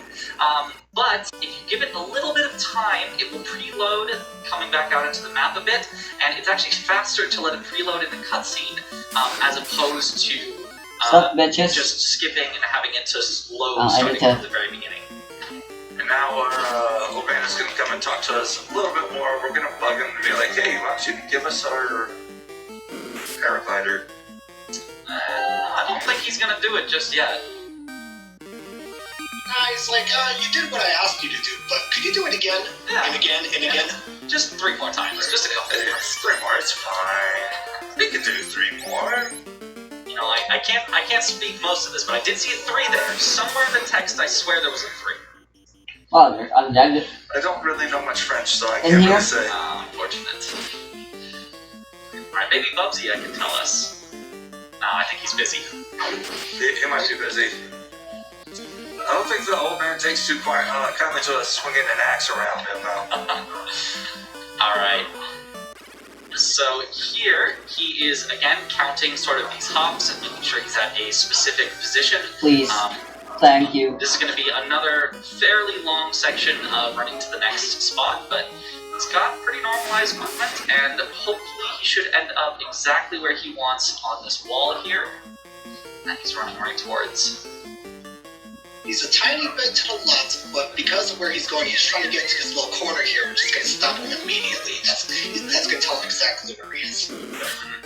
So yeah, there's these little sort of almost checkpoints along the way where you can make sure that you're in exactly the same position. So if you end up slightly left or slightly right, it'll still end up working out just fine. And here, Bubsy is going to be constantly going back and forth with sprinting and whistle sprinting about 5 times altogether until he finally reaches the old man's hut. The one that was supposed to give him a paraglider now said, no, keep going. Yeah. So hopefully he doesn't do anything bad to the hut. Like steal stuff from an old man. He wouldn't. He wouldn't steal from an old man. He wouldn't steal from an old man, would you? Well, is it stealing if you can't see? If you're stealing? I don't think that's in the law. I don't think. Yeah, I think it's still in that. Hey, what's that for? There was, but he didn't see it. Why didn't he see it? He just backed right into it. So we got a, was it a hot pepper, and it looks like a stamella mushroom? And a stamella mushroom, right? He's going to be using both of those, cooking those into some food in a bit. The spicy pepper is necessary in order to get through the cold section for Cryonis, and the, woo! Don't be bothered. Let him cook. Damn it. Let him cook. Chef Link? Yes, chef? Yes, chef. And now we got a pot lid. That's going to work as our shield for a little bit. This is actually very important that we get this, and you will see why later. Yes, very important in one of the later fights. You would not think so. Isn't it the weakest shield in the game? Turns out it can be one of the strongest if you know how to use it right. Yep. So we're doing a little bit more bunny hops. So one big difference between, say, Ocarina of Time and Breath of the Wild is in Breath of the Wild you can do hops forward, and that works as normal. Yikes, another one. Compared to Ocarina of Time, where you can press your A button while holding forward, Link will roll, which is not as normalized. So here, Bubsy blows up this tree. He is hopping forward while using his Z targeting. He's going to side hop on here and then use Z targeting to walk along this tree while holding the bomb. This will help prevent him from falling off the tree. He's now trying to make his way, figure out Fine, be that way. as he gets ready to climb up this rock face here. Just so you know, you guys asked for this. It looks like he's got it. He took a shot. He's okay. He's okay. Yeah. He's gonna get his stamina back here, start his next climb. Okay. Wow. Oh, not quite. Not quite. So he's gonna load a save here. He just knows he's not quite in the position that he wants to be, so something must have gone wrong. He's just gonna do it back from the last autosave. Yeah, even while climbing, stamina management is a big thing here. He wants to get those hops so he can get up quick, but doing those jumps costs a lot of stamina. So here, 2-3 backflips, knocks out the tree. And once again, as long as he's got that bomb out, he will not fall off as he walks across. The bomb prevents Link from actually grabbing onto that tree, so before Bubsy got stuck, he would have actually climbed the tree and would have reset immediately. The bomb above the head completely avoids that problem. So, once again, with comparisons to Ocarina of Time, you can see this as like a pseudo ISG or Infinite Sword glitch where it gives you that protection from walking off the ledge. Yeah, I think what went wrong on the previous one was getting hit by the enemy. I think it adjusts your angle the tiniest bit, and so this time you should have it kept perfectly here. A few more climbs to get to the top.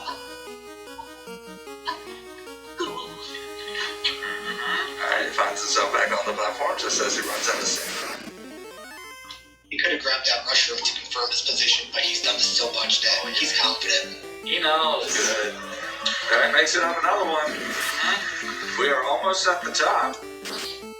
These ledges could be trolling. They could not let Link just stand up there and he could fall anytime. But right now, the game's playing nice. He's done that little ankle change there. You also might have noticed that Bubsy did a different ankle change. Head to the Now top. make it to our next shrine. Let's hope he can get the Whoa. Sheikah Slate. No, very close. Hopefully he knows. He can back this up. It's so close. The sound of the shrine of Oh. Look at it. So he can get into this corner in the top right, on top left, and then you can just immediately get the. How did that happen? Excellent backup by Bubsy. So he basically, he knows, okay, I'm somewhere else, and he can basically just move around until he finds exactly the right position where he knows where he is, this guy's get more some dangerous. sort of audio cue and fix himself. Didn't expect it. Alright, So if I may, There you go. I was just going to say that here we have the Stasis Shrine. So everything in this entire shrine is basically on one big cycle, and so he knows getting into it exactly at this time, coming straight over to the Sheikah Slate, he knows where the cycle is, and he does not have to guess as to when to use the stasis here. So you're gonna see him do specific bunny hops here just to pad out his time. And then at the right moment, he's gonna cast stasis and make sure that platform is straight so that he doesn't fall off.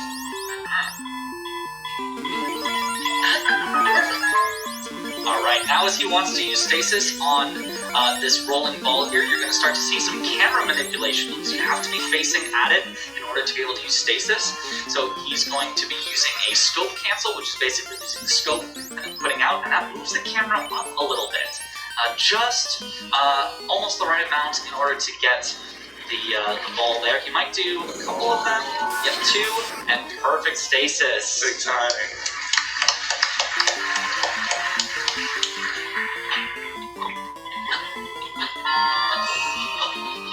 Alright, these side hops super consistent, so he knows exactly where he is at this point.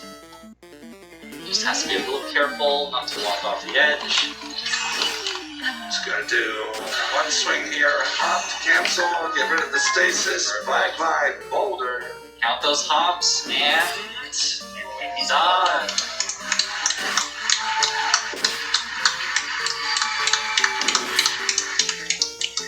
Alright, as these cutscenes are playing out, we can get a couple of donations going here. You got it. We have a $300 donation from Hippo saying, blindfold, how? Show me. And we have a $500 donation from Prasanna saying, loving the marathon, pumped for Breath of the Wild blindfolded.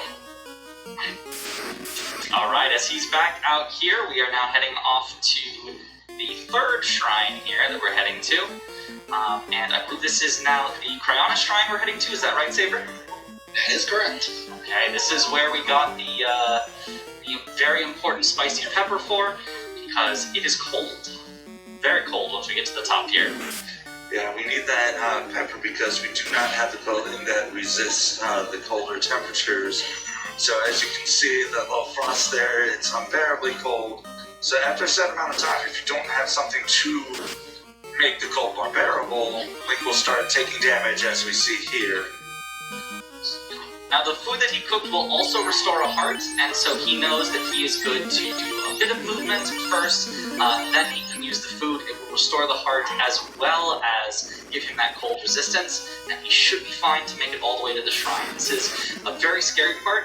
It is basically just running through an open field where anything could throw him off course, an enemy could hit him in some way, things could just not go exactly quite where you're looking for. So he's listening, he's counting these sprints, and hopefully gonna make it exactly where he's looking to go. Okay. And once he hears the rocky ground, he's gonna switch from whistle sprinting to just purely whistle sprinting and listening for snow footsteps. He's gonna be listening a specific amount, going up, up right, up left, and up. So basically, it's a lot to keep track of. He has to do it pretty much precisely because what we want to end up at is a very precise location after this. Yeah, he's counting all of these footsteps, so as impressive as it looks just watching it, he is counting every single one of these, needs to hear them very precisely, and in order to get exactly where he's looking for. So he's almost set up for the final, very impressive ending to this. There it is, the shield slide. Also, hey, was that a star piece I just It was. Nice! Bless the room. Alright, now here, he's not 100% consistent on his position, so he's going to save here, so that he doesn't know exactly where he is, but he can get an idea. So he hears there's a bit of non-snow that he just heard, so he knows roughly where he is. He walks forward, gets up on this ledge, and she's gonna open this There it DLC is. chest here and get 5 explosive arrows. We will be using those much later in the run. yes, he goes for the Ganon fight later, so keep track of that. And then from there, he knows where he was because he opened up the chest, so he should be able to pretty much just go straight up to the shrine here. Alright, just making it. Alright, they're resistant to magic. Counting the hops, let's see if he finds his way to it. Yes! Alright, and now we are entering the Cryonis Shrine. There is a slight bit of They can energy that poison? we will have to deal with in the form of a miniature. A little too late. Yes, but as he gets this ready, I do want to mention a piece of tech that I learned when Bubsy was showing me this run. When you use Cryonis, you can actually put it directly under your feet. If you tap down on the D-pad, it'll put it directly under your feet. You don't have to aim it. So that is pretty much the only way that Bubsy is going to be using it throughout the run, except for one exception. But for the most part, he knows exactly where the ice will spawn because he knows where he is. Oh yeah, I don't blame them for not knowing that was a feature. So, It's here, basically he's again gonna sort of count out pretty much a the worthless steps, make sure feature he for the gets most to part. Exactly the right spot. And you're gonna see that there's gonna be an enemy coming up in a little bit. Much like how you That can enemy, press if it up shoots on him, the it'll directional sort of push buttons. him in a direction. So we are counting on it to shoot us one time, but we're counting on it not to to extend shoot us the reach of your throw, Bubsy will have to work extremely fast. which I guess is useful when you're trying to bait, lure out enemies or going hunting or something. It might run up at him. So here's where he wants to get shot once. Anyway, I wonder if I can just float away from the Puts lich. him in the right If position. I can float away from the lich, I can float away from everyone Okay, else. second one missed. That's good. Josiah also, Bubsy did a shield parry attempt there to move him forward just slightly. He's found himself up, he's set himself up at the Here's angle. the fire floor. Oh, that looks pretty good. He's a little off to the left.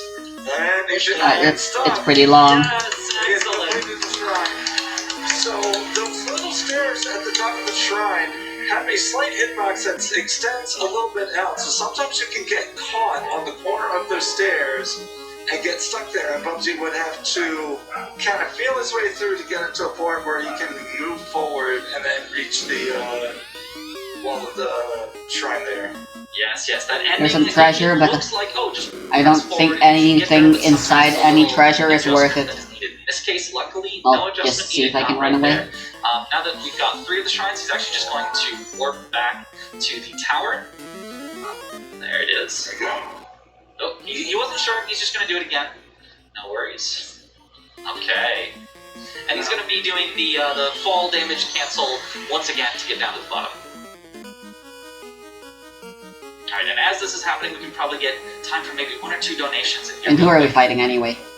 You've got it. We have a $100 Oh, it's Carrie. donation from Hello again, Anonymous lady. saying, as a non-binary chef who loves speedrunning, happy to see the outpouring of support for a good Didn't know you cause and missed good us that communities. much. Yes, chef, we can make things happen when we work together, like a blind Breath of the Wild run.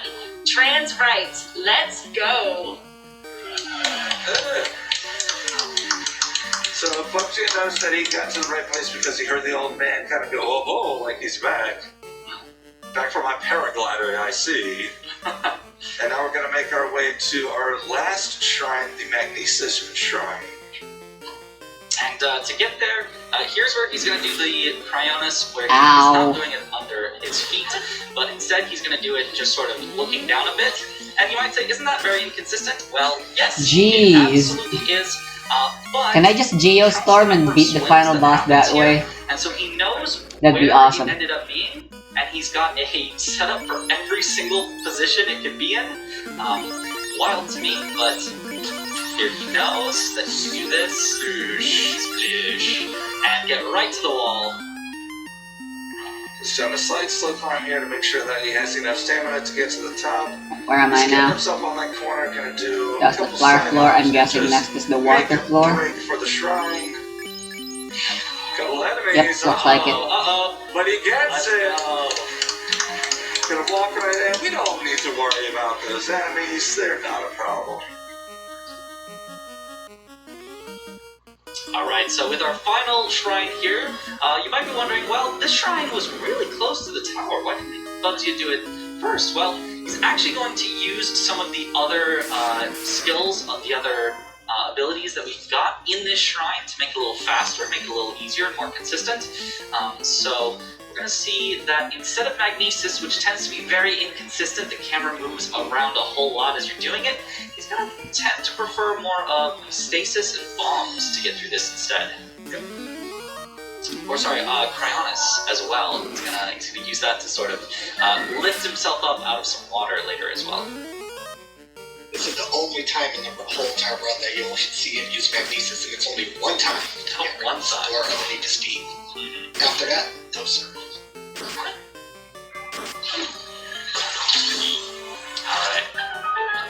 There it is. Now he renormalizes on the ladder. Lucky there's a ladder there so we can get exactly to the position and angle that we know. There's something that wasn't talked about before, but the reason that the camera isn't moving while Link is running is if you actually touch the camera just slightly, the camera will not move, regardless of which direction it goes in. So his option to use Stasis on that block because it's a little more consistent than Magnesis. Also, he just killed an enemy that he could not see with the block that he launched with Stasis. So now here he is going to use Cryonis under his feet. Yeah, you're intended to make a bridge with Magnesis, but there's water, so we'll just use Cryonis to lift ourselves up. No big deal. Why not? He's also going to use Stasis on this door and knock it away because it's a little more consistent than using Magnesis. And there we are through.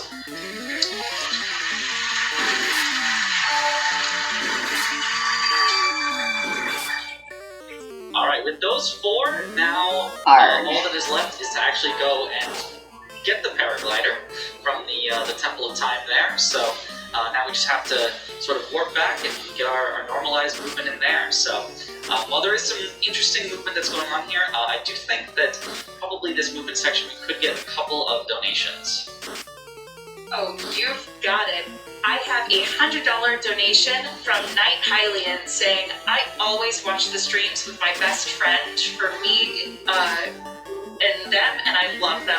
I only ever buy merch, but since there's a Legend of Zelda game as a bonus, I couldn't help myself, especially for a good cause. You guys are awesome for always doing this event for a good cause, and also trans rights. Alright, so the old man has just mysteriously disappeared on us after telling us to go to the roots of the Temple of Time. Oh, Kraken. So sure, I was hoping I could use float.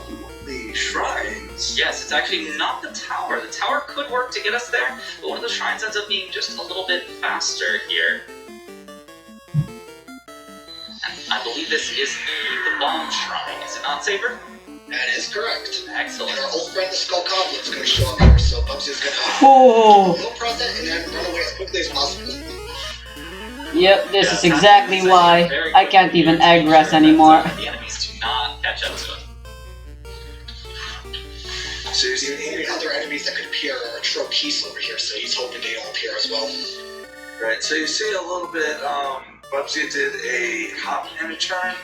This is slightly faster than doing your turns with the axe, but it is not quite fully 100% consistent. It can be as long as you do it, but it is just a small frame window. Bubsy is very confident with it, so when he needs that speed, he will often do those quick little hops, but if there's no speed needed, he might opt for the Yikes! instead.